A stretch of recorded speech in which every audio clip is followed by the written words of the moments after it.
Welcome back to the channel, you guys. Lynn here with a brand new video. Super excited to get you guys started on this beautiful red bow here that we have for Christmas DIY.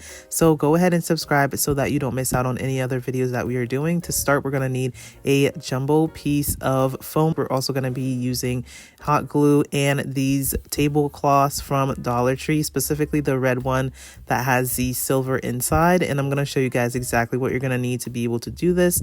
So to start off, I'm going to go ahead and write on the screen the measurements that I ended up taking, but I'm just using my ruler to make those markings, and then I'm just going to go ahead and trace those out. You want your foam to be about no more than an inch thick so that it's able to fold over. Okay, so then we're going to go ahead and trace out all of our measurements onto the foam. I started off cutting it with these scissors, but then I also ended up using an X-Acto knife to be able to cut it. And this just makes it a lot easier to be able to have control over your project, you guys. So we are going to need 2 of these panels here that you guys are seeing me create. We are going to make both of the ears of the bows. We're going to make 2 of those, okay, to be able to join them in the middle. So that's why we're going to need 2 panels for that. You guys are going to see me trace out the same measurement onto the other piece of foam. So once I have those 2 cut, this is exactly what we're going to go ahead and use for our ears. Okay, so as you guys can see, one piece of those is going to be the 1/2 of the bow. So then we're going to go ahead and make these measurements and take in the inside of our bow so that we can have that thin middle. And once I do that, I'm going to go ahead and replicate it on all 4 sides of this foam board, and then you're going to want to do that to the other foam board as well. Okay, so super simple. You guys can go ahead and follow me step by step. Do this curved line for all of your bows. Okay, so once you have that replicated on all 4 sides of both of those foam, then you're going to go ahead and jump into covering them. Okay, so this is exactly what each of your foam boards should look like right now. Okay, so we're going to jump into covering them up. I'm going to go ahead and open up the tablecloth with the silver side facing in the inside. I'm then going to use my hot glue gun to add glue to that, and I'm going to go ahead and fold over the red tablecloth so that the red side can show, and you guys will see exactly what that looks like. This DIY is super doable, you guys. You don't have to have a lot of materials to be able to get this done. All you need is a foam board, some hot glue, and whatever you want to use to cover the outside of the bow. Some people use velvet fabric, but I wanted to use this tablecloth so that it could be waterproof. Okay, so then what we're gonna do is at the ends, we're gonna have some excess tablecloth left over. Whether it's fabric you're using, you're going to go ahead and trim that off. And then this is what the first one is going to look like. So you're going to repeat that for both ends of your bow. So this is what it's going to look like. So you're going to do this also for the other side as well. Okay, so as you guys can see here, everything is nice and lined up, and you should have that 1/2 of your bow. Okay, so then next we're going to go ahead and create that strip in the middle, and I'm just using some excess pieces that we ended up cutting. It doesn't have to be perfect.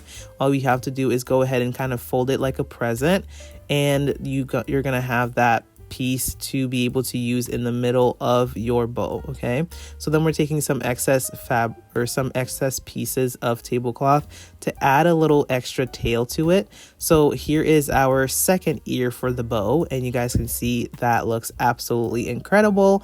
And what we're going to do is we're going to add some hot glue to it and make sure to seal it at the ends and press down pretty hard so that everything can bond together. Okay, you do not want this popping up at any point because you are going to want it to kind of stick together so that it doesn't come apart.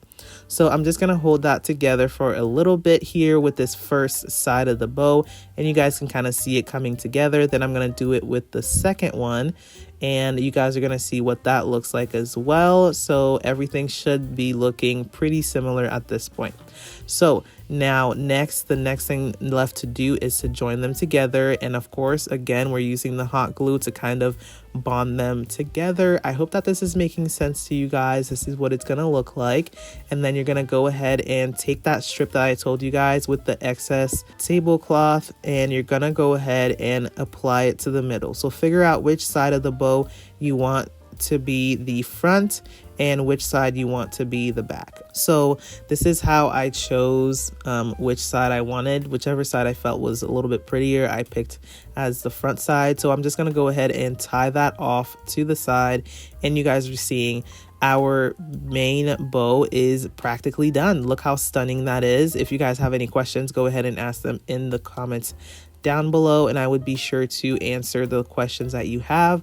But the next step that was left to do was to grab the rest of the tablecloth and to create a beautiful tail for our bow. So that is exactly what I'm gonna do. And you guys, I have so many great ideas for how much you can go ahead and do this for so many different events. So right now this one is for Christmas, but there's so many different things that you can end up doing with this one. So next I'm going to go ahead and grab the tail, and I'm just going to pass it through the inside of the bow. And you guys, when I tell you, it will be absolutely stunning. So again, like I said, you can go ahead and use velvet fabric for this technique if you want to. It is practically the same steps. All you have to do is just kind of run it back. And it is absolutely stunning. I love how it turned out. My family absolutely loved it. And once you're done looping it through, you're just going to want to fold it and just kind of remove some of the creasing and make sure that it lays out nicely. I absolutely love the idea of putting the extra long tails on it. I think that this took it to the next level. So I hope that you guys will go ahead and try this for yourself, and let's go ahead and see the review.